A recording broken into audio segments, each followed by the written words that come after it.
Halo teman-teman, dengan saya Innova Melisa. Hari ini saya mau sharing resep olahan tempe. Gimana sih supaya enak dan bumbunya meresap? Pertama, kita siapin bumbunya dulu ya teman-teman. Kita bisa pakai yang instan, bisa juga pakai yang homemade. Kali ini saya pakai yang homemade. Cara buatnya juga simpel kok teman-teman. Dan tahan 2 minggu di chiller, bahkan berbulan-bulan di freezer. Cara buatnya, saya kasih link di deskripsi video ini ya teman-teman. Contoh yang instan juga saya kasih linknya di deskripsi video ini. Terus bumbu itu kita kasih air secukupnya dan kita kasih garam secukupnya sesuai selera kita. Plus penyedap, kalau saya sih pakai kaldu jamur teman-teman. Jadi bumbunya itu saya 2 sendok makan, terus garamnya 1 sendok teh, penyedapnya 1 sendok teh. Terus diratakan. Nah, sekarang soal pemilihan tempe. Tempe ada macam-macam bentuk, ada yang dari daun, ada yang pakai plastik, terus ada juga yang bentuknya pipih-pipih. Kali ini saya kasih contohnya yang bentuknya tebal-tebal kotak-kotak ya teman-teman. Tapi kok bisa meresap gimana dan tetap enak. Nah, pemilihan tempe ini juga ada yang dari kedelai lokal, ada yang dari kedelai impor. Kalau lokal itu tempenya agak sedikit keras, bulatan-bulatan kedelainya itu kecil-kecil dan berwarna lebih gelap. Kalau impor, dia itu bulatan-bulatannya lebih gede-gede, warnanya lebih putih dan rasanya dan teksturnya lebih empuk. Nah, kalau anak-anak biasanya suka yang impor, tapi kalau orang tua dalam usaha untuk mencapai kesehatan lebih, biasanya lebih pilih yang lokal ya teman-teman, dari kedelai lokal. Pakai yang mana aja bisa, tetapi kita harus celupin itu tempe ke adonan dulu kayak gini. Dan kita perlu lakukan langkah ekstra lain di belakang ini. Jadi nggak cuma dicelupin gini ya teman-teman. Kalau cuma dicelupin gini, apalagi kalau potongannya setebal ini, biasanya nanti bumbunya nggak meresap. Nah, terus kita panasin minyak, terus kita goreng tempenya tadi. Tapi bumbunya dikit aja, jadi bumbu ampas bumbunya jangan ke bawah semua ya teman-teman. Usahain malah nggak usah ke bawah. Supaya nanti tuh bumbu nggak jadi gosong. Karena tempe kan perlu digoreng lama. Nah kalau bumbunya itu kan kecil-kecil jadi cepet matang. Kalau dimasukin bareng kayak gini, dia rawan gosong sebelum tempenya matang. Kita goreng sampai tempenya nanti setengah matang dan berubah warna menjadi kecoklatan. Terus langkah ekstra ini perlu dilakukan. Kita masukin bumbu tadi ke dalamnya. Pas masukin boleh ditambah tepung, boleh enggak. Kalau enggak pakai tepung, nanti saya tunjukin hasilnya. Kalau pakai tepung hasilnya kayak apa juga saya tunjukin. Nah ini air bumbunya udah saya masukin, nanti akan jadi seperti ini. Ini bagus supaya nanti rasa bumbunya masuk ke dalam tempe. Jadi udah digoreng, terus langsung aja airnya dimasukin ke minyak itu. Nah di langkah ini kalau ampas-ampas bumbunya mau dimasukin juga boleh, nanti jadi kremesan bumbu, jadi rempahnya itu. Tapi kalau tunggu pakai tepung juga boleh, jadinya kremesan tepung teman-teman. Kita biarin gini sampai nanti buih-buihnya itu berkurang sampai kayak gini. Kalau masih tinggi banget kayak tadi, jangan langsung diangkat ya. Karena airnya itu masih belum masuk ke tempe, rasa bumbunya belum masuk ke tempe. Tapi kalau udah kayak gini, itu udah masuk ke tempe. Nah, teman-teman, yang perlu diperhatikan pada saat nirisin gorengan tempe ini, itu kita pakai saringan yang kecil-kecil juga. Supaya kremesan bumbunya itu keangkat juga. Soalnya kalau enggak, nanti bakalan gosong pas kita pakai goreng berikutnya. Oke, ini gorengan pertama yang enggak pakai tepung ya teman-teman. Sekarang kita goreng tempe berikutnya yang pakai tepung. Kita masukin dulu tempenya tanpa bumbu. Masukin dulu kayak gini. Terus biarin dia tergoreng sampai setengah matang kayak tadi.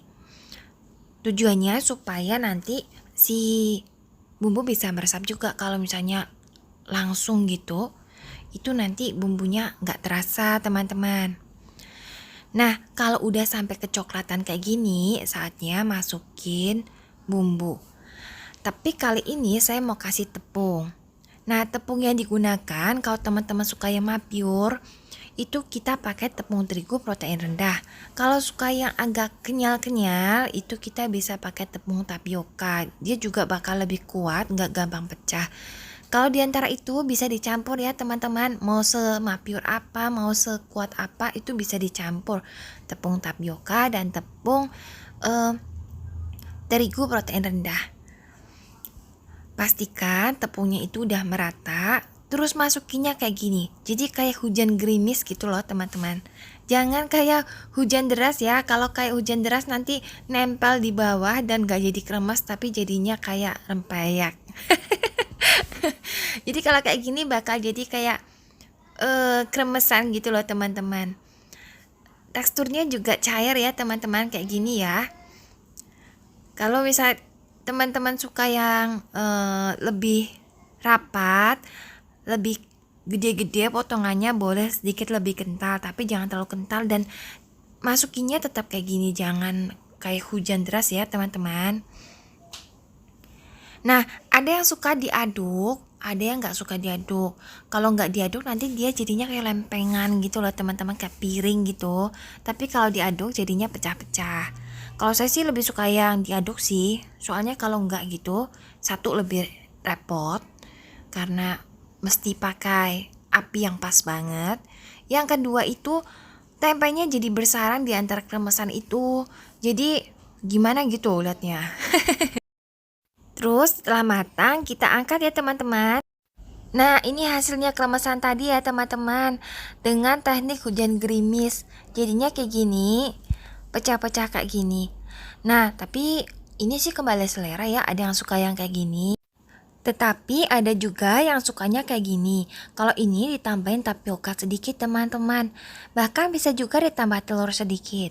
Dia akan lebih kuat, nggak gampang pecah, dan potongan-potongannya relatif lebih gede-gede kayak gitu. Ini untuk ayam ya teman-teman. Untuk tempe juga bisa dengan cara yang sama, tambahin tapioka gitu. Kremesannya kurang lebih kayak gini jadinya kalau ditambahin tapioka. Ini masih saya tirisin sih. Nah, jangan lupa supaya rasanya makin mantap, kita siapin sambal. Karena lagi-lagi keterbatasan waktu, so saya juga bikin stok sambalnya ini teman-teman. Jadi, sambal ini saya buat, terus saya dinginin, terus saya simpan di chiller. Ini tahan 2 minggu juga. Kalau teman-teman mau buat juga, linknya ada di deskripsi video ini ya. Cara buatnya simple banget kok. Bahkan bisa juga buat bumbu masakan. Misalnya ini jadi bumbunya ayam suwir. Tinggal dipanasin aja sama ayam suwir, terus ditambah bumbu lain misalnya. Biasanya sih karena ditambah ayam jadi kurang asin ya. Tambahin garam, tambahin penyedap, dan juga jeruk nipis atau daun jeruk. Jadi rasanya lebih sedap teman-teman. So, bantu banget buat kita yang rempong, yang banyak kerjaan tetapi suka masak sendiri di rumah gitu. Ini tambahin jeruk nipis jadinya kayak gini. Ini mirip ayam sisit tapi bukan ayam sisit teman-teman. Kalau ayam sisit kan biasanya pakai terasi, ini nggak pakai terasi gitu. Hehe. Atau bisa juga ditambah dengan potongan daging sapi, atau dengan telur, atau bisa juga buat bikin nasi goreng pedas gitu, bisa teman-teman. Jadi kita nggak perlu ulek-ulek, kita nggak perlu blender-blender lagi, tinggal sendokin aja, masukin ke penggorengan, tambahin bahan lain, selesai deh. Terus bisa juga buat terong, terus teri, cumi asin, itu bisa teman-teman. Jadi simpel banget. Ini sambalnya kayak gini teman-teman. Perasaan tadi aku lagi ngomong soal tempe ya teman-teman. Kok jadi sambal sih? Nggak apa-apa ya teman-teman. Kali teman-teman juga butuhin informasi ini biar masaknya makin praktis. Oke teman-teman, terima kasih ya sudah menonton video saya. Semoga bisa diambil manfaatnya. Jangan lupa subscribe ya dan klik tanda lonceng. Sampai ketemu lagi. Dadah!